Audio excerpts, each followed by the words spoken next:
So we are going to continue our look at Galatians today. We're going to look at Galatians 3, verses 15 through 22.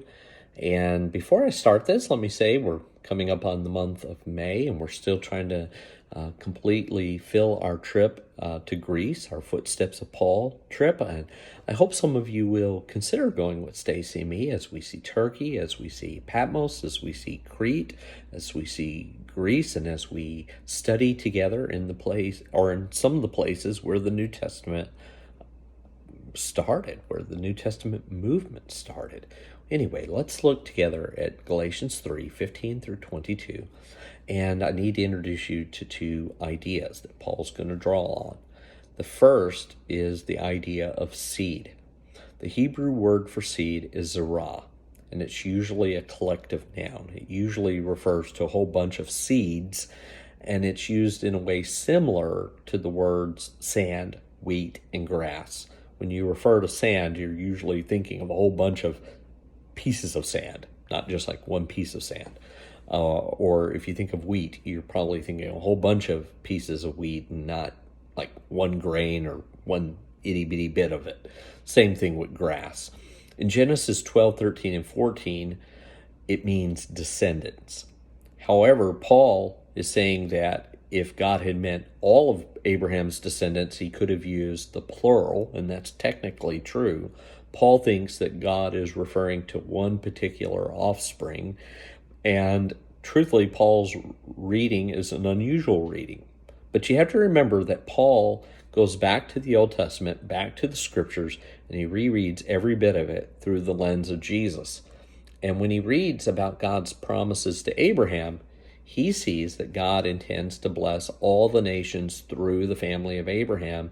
And Paul latches on to the word zerah, the word seed, and he believes that it is one particular offspring, not offspring in general, but one particular offspring, one member of Abraham's family that's going to be the key to God keeping the promises to bless all the world through Abraham. Now, one more thing. Paul makes one more fundamental claim that is radical. He believes that the fundamental overarching covenant in the Old Testament is the one God makes with Abraham. Now, that puts Paul at odds with most Jewish interpreters. Most Jewish interpreters are going to think of the primary covenant as being the one God made with Moses.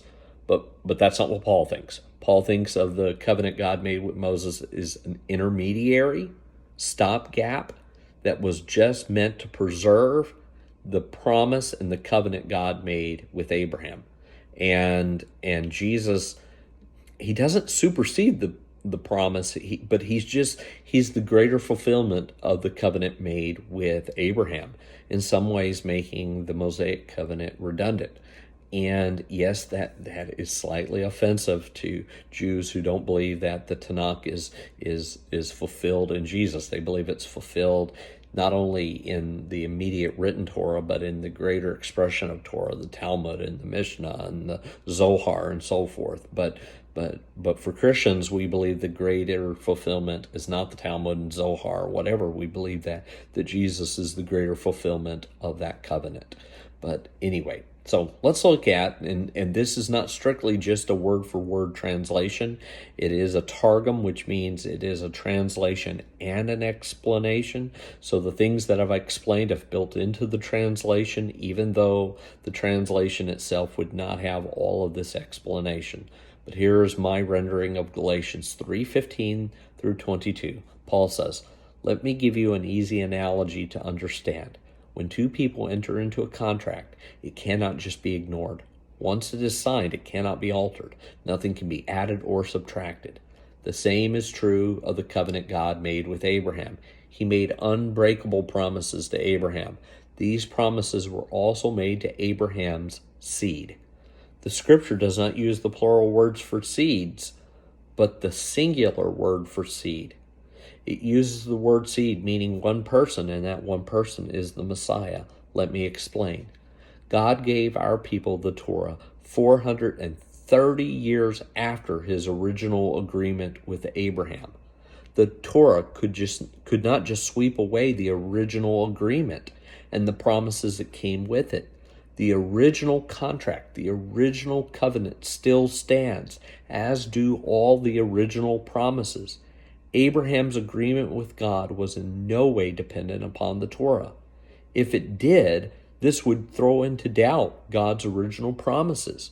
We can be sure that God is faithful and would never renege on the promises he made to Abraham. So, is the Torah then at odds with the original covenant? By no means. But what if God had given the Torah to his people as a way of bringing them to life? Well, then the key to fixing our relationship with God would be found in the Torah. But one of the things that we learn from the Torah is just how broken and sinful humanity is. The Torah wants us to see that the promises are totally dependent on God's faithfulness. The promises have been secured for us by Jesus' faithfulness, and all we must do is trust in him.